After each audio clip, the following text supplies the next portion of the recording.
Today I'm going to be getting the Platinum Trophy in Need for Speed Rivals on the PlayStation 4. Now the last trophy that I do have to get is Cop Rank 60, which is to reach Cop Rank 60. This game is interesting, and I wanted to save the cop ranks until the end because it just made the game a lot easier to play through, and I'd rather suffer at the beginning of the game than while I'm trying to get my platinum.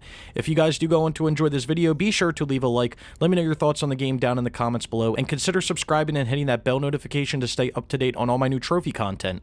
Anyway, with all of that being said, let's get right into this video. I do live stream myself getting all my platinum trophies, so if you want to follow me, there's a link for it down in the description below, or it's twitch.tv/Snickel.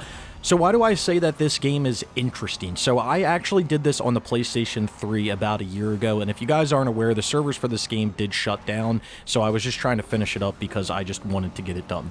So why I say it's interesting is because this game, I have a love-hate relationship with this game, right? I really love the concept of this game and everything, but I just feel like it doesn't ever execute it that well. And the whole reason I'm saying that is because if you play this game as a racer, you feel like you're playing with a papier-mâché car. And that is just a little bit annoying because the cops in this game are super overpowered. Now, if it felt equal, like if the cop felt like you were playing with papier-mâché along with the car feeling that way, then I feel like it would be a lot better. But since the cop is so OP when you're playing as the racer, you just feel like you have such a disadvantage as you're playing through the game. And I understand the concept behind it because you want the cop to have a little more armor and everything, because you don't want to just be able to take cops out left and right, but it just doesn't feel right when you're playing through. And then when you're playing as the cop, it just feels like you're so overpowered. And again, that's not a bad thing, right? Because you have to do hot pursuit events and you need to take multiple cars out. It is, you know, enjoyable to play through that way. But I just feel like it's unfair when you compare them together. And I guess that is what it is. It is what the game is. So, like, you can either take it or you don't have to take it. But that's just my kind of feeling of the game. Now, like I said, I did this on the PlayStation 3 a little while ago, about a year ago. And I have to say, visually, this game is way better looking than the PlayStation 3, which is pretty obvious. It obviously plays better. So I did enjoy playing back through this game. But that's just the extent of, you know, where the fun was. Just joking. I always have fun every game that I play through. If I don't have fun, I usually stop playing it. But going for the rank 60s is really not that difficult. And one of the things that I like about it is when you get to rank 20, you're basically done the game. So you have access to basically every single car in the game, along with every level of the pursuit tech that you need. So when you're playing through the other events, you're kind of playing, in a way, New Game Plus of the game. So it does make it a little bit easier to get through and grind it out, but you still have to get through those events. And also, you do need to have enough SP speed points in order to buy the pursuit tech and do all of that. But one of the things that I realized as I was playing through this game, and it didn't really click with me when I was playing through on the PlayStation 3, was that you can basically just spam a bunch of the same events over and over again in order to beat a lot of the speed lists. So like if you need SP as a cop, you just do the last event in the game, the one that I'm doing right here. If you need to get a certain amount of takedowns, you do it, you know, through hot pursuit events. You can kind of just spam that stuff, and like that's fine. But, you know, I really realized that as I was playing through here that, like, you can more or less spam things to get things done. And it makes it easier again, but, like, the whole point of the game that I really don't like, per se, is that the game just feels like a huge checklist. And that's every game at the end of the day, and that's trophy hunting, right? Which is what I'm doing.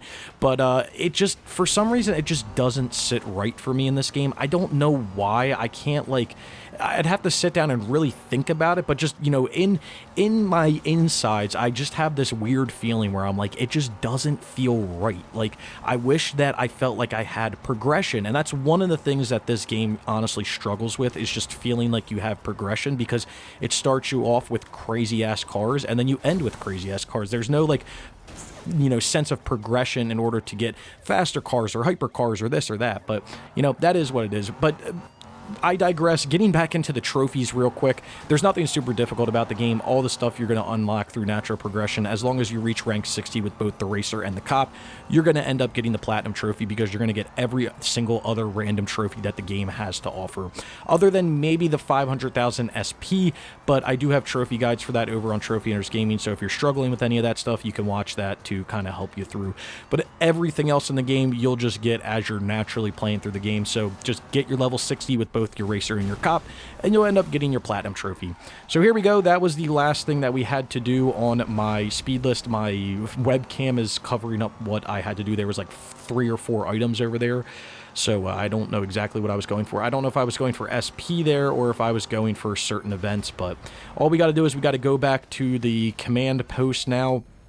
And when we get back into the command post, we should complete this speed list, which will then get us cop rank 60 right there, along with us getting our platinum trophy, just called platinum trophy. So I'm glad to get this game done for this second time. But anyway, with all of that being said, let's take a look at this list. So here it is, 100% with the platinum, no DLC or anything, and I'm going to assume there's not going to be any DLC because the server shut down. But as you're looking through the list, you're going to see that there are trophies for basically getting to rank 60, busting racers with certain heat levels. At the top, you have to get 100 golds in different events, which that's kind of a grind, but as you're playing through the level 60, you'll easily be able to get that if you just focus on other events, along with there being a lot of random trophies at the bottom that is tied to Ford, so I'm sure they paid a hefty little cost in order to get the advertisement in this game. So anyway, here's the profile. We are trophy level 607, 60%, got 15,804 total trophies, got 10,431 bronze, 3,585 silver, 1,516 gold with 272 platinums, and like I said, 15,804 total trophies if you're into that numbers kind of stuff. And then here's the platinum trophy itself, again, just called platinum trophy. So for this being my second time playing through and getting this platinum, again, it was enjoyable. I just have a weird feeling about this game when it comes to just the progression of it and just feeling like you aren't making progression as you're playing through the game. It's a weird feeling, and also the whole like racer having no health compared to the cop is also kind of annoying. But again, I understand the aspect and I understand why they did it. They want you to feel like you're kind of playing more on edge as the racer compared to as playing through the cop. So like I get it, but again, it just, those two things just don't sit right with me.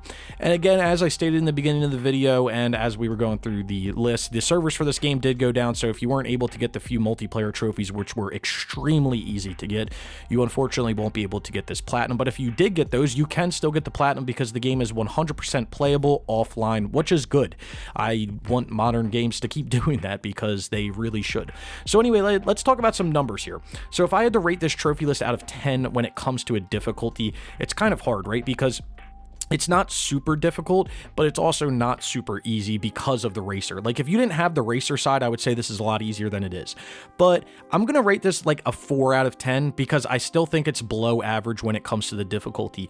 As you're playing through the game, you're going to get access to new pursuit tech and stuff, and it's just going to make the game very, very easy. And as you're playing through to get to rank 60 with doing all the other golds, having access to pursuit tech and the best cars in the game, it's going to make it extremely easy in order to get through that stuff. So I'm going to bump it down from average and give you like a 4 out of 10. Time it takes to get the platinum, you're probably looking between 20 to 30 hours. If you're really good with racing games and you can kind of beat races the very first time, you'll be on the lower end there. But if you do need to play through a few times and you are struggling with a few of the races, especially that very last racer event that you have to do, you're looking at probably around 30 hours. So 20 to 30 hours to get this platinum. I know it's a little bit of a gap. So 4 out of 10, 20 to 30 hours. I hope you guys did enjoy this video. If you did, be sure to leave a like. Let me know your thoughts on the game down in the comments below if you've played it, if you didn't even know the servers went down, anything like that. I love reading through all that. Down in the description below, you'll find links to all sorts of other stuff, my Twitter, my Twitch, all the platinum trophies that I've gotten over the who knows how many years of gaming, along with Trophy Hunters Gaming, where I'm posting all my trophy and collectible guides from now moving forward. Anyway, like I said, I hope you guys did enjoy the video. If you did, be sure to leave a like. Let me know your thoughts on the game down in the comments below, and if you've made it this far and you haven't subscribed, consider subscribing for more trophy content like this, and I hope to see you all around sometime soon.